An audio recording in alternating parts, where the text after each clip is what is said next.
All right, so this question I thought would be perfect for you. It's from someone who's still living at home with their parents, and they are just feeling that their parents, I don't know if they're going through something or what, but them and all of their siblings are just feeling neglected and feel like their parents don't love them. And so they had asked some people, hey, can I confront my parents? Can I sit down with them and kind of challenge them? And the advice that was given to them is, no, you honor your parents. You don't say anything, you just pray about it.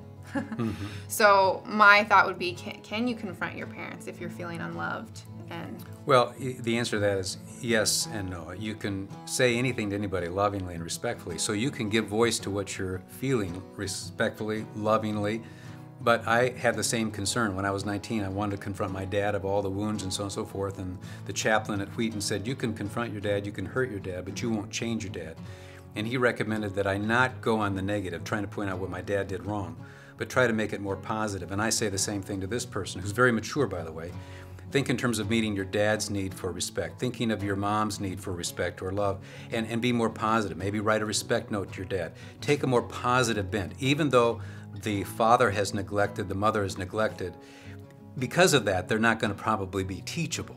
So to confront them is probably not going to work. It could, and you could do so lovingly and respectfully, as I said, but I would take a more positive tack over the next 6 months and just try to meet the parents' need with the idea of softening their spirit at least.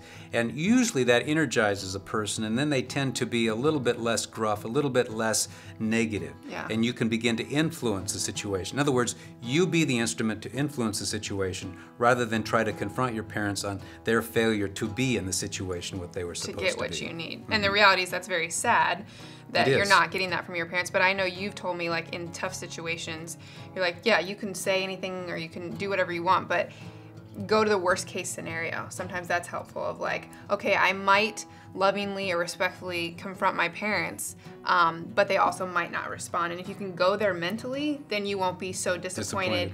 And be open to just then, because if you, like the chaplain said to you, you can hurt your parent, you can confront your parent, but you won't change your parent. I think that's wise, but there's also a propensity then to putting up a wall. Like, my parent will never change, and then I'm just going to give up.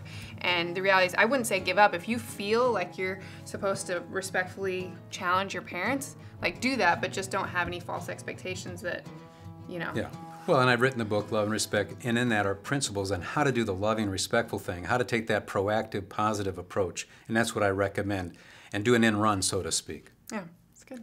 On the next Ask Joy, Emerson shows a visual representation of what's going on inside Joy's head. The crazy cycle, it goes around and around and around, and it gets really crazy. And so then you've got to understand, she needs love, he needs respect, and this thing just gets crazy. And it can really derail a relationship.